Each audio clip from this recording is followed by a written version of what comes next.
Alright, this is what a piston looks like before we Swiss cheese it. Has no holes in it. It has a piston head on it with the O-ring, and this one's ported. But what I do is I take the piston head off because it makes it a little easier, but you don't have to. And so this is what it looks before, and this is one of them that I have Swiss cheesed. And I'll be teaching you how to do that here in a second. The advantages of Swiss cheesing something, or Swiss cheesing your piston, is it makes it lighter, so when the spring goes forward it doesn't have to push forward as much, and it raises your FPS actually significantly, a lot more than you would think. But I wouldn't recommend doing this for really high powered guns because it weakens the piston, and it might raise the rate of fire a little bit too because it's not as much to pull back.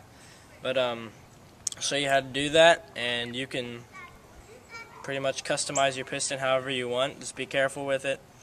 And here we go. Alright, so first we're using the smallest drill bit we have. You need a set of drill bits. It doesn't need to be very diverse. Right now we're using a 1/16 of an inch to just do the basic holes. On some pistons there's a line right down the back, which is where we're going to start. It'll keep you in line. And if you have your piston head on, you're gonna want to be careful not to drill into that. But I took mine out. I took mine off. It's easy, just with the screwdriver. Oops. That's why you want to clamp it in good. And then just, if you're not good with the power drill, just ask your dad to do it or something.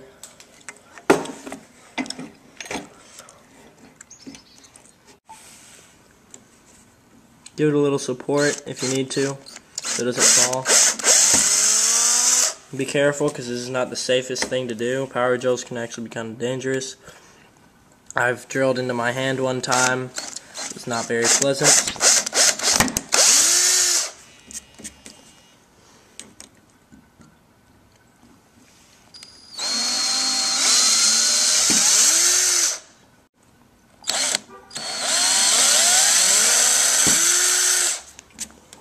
Alright, now that's the back of it, and don't clamp it too hard on here or else you'll break your piston. Just get it good enough so it'll stay still. Just the back of it. Little holes. They're going to get bigger. I'm going to drill a little bigger, but that's just the outline. The next you flip it over, and this is where it gets a little trickier. Again, make sure not to break the piston.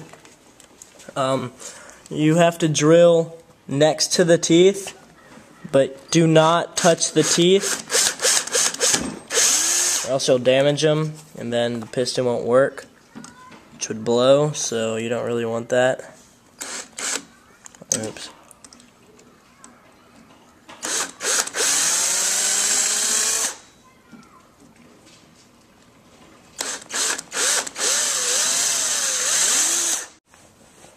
Alright, now we've turned it around, and we're going to be doing this side.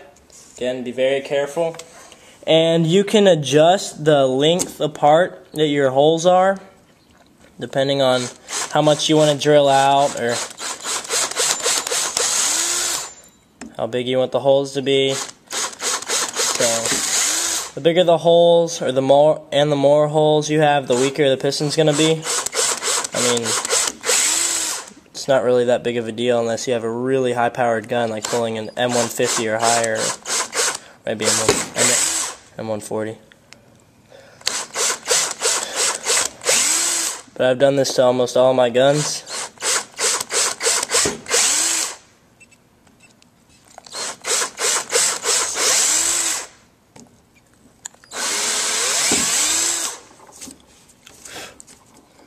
Alright, and make sure you get all the things off, or all the shavings off the outside.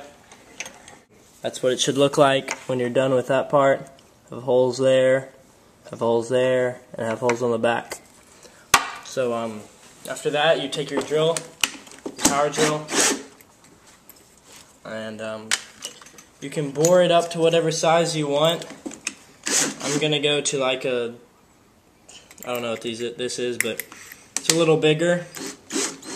And I'm gonna make the holes on the back a lot bigger than the ones on the sides because there's less room here and there's more room here. So I'm gonna start by doing the back. Alright.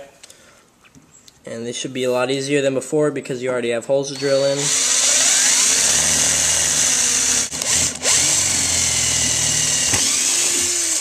Did I just...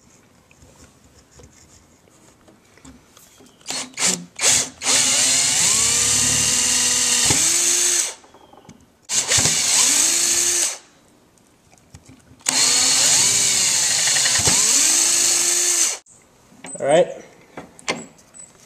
now that's what it looks like after we've drilled those holes. They're not perfect, but they don't have to be. And so next we're going to widen those holes. No homo.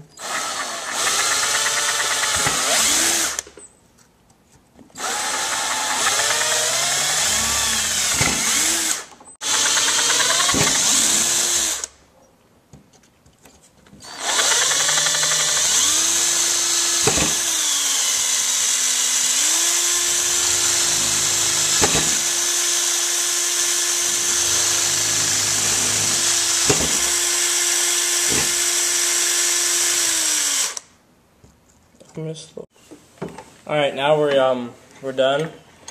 So this is how we're gonna keep it.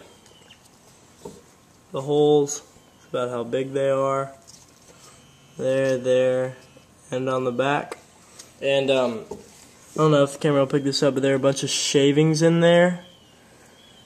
So I have a file. Here it is. I have a file right here. It's rounded. And I'm going to want to take the file and like that to the inside.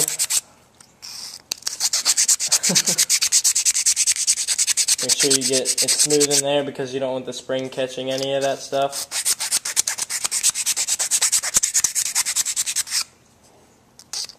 Alright. Autism. It affects everyone. Alright. And you're going to want to do the outside. So there's a flat side to this, and I'm just gently going across it because we don't want it to get caught up in the mech box, and we want it as smooth as possible.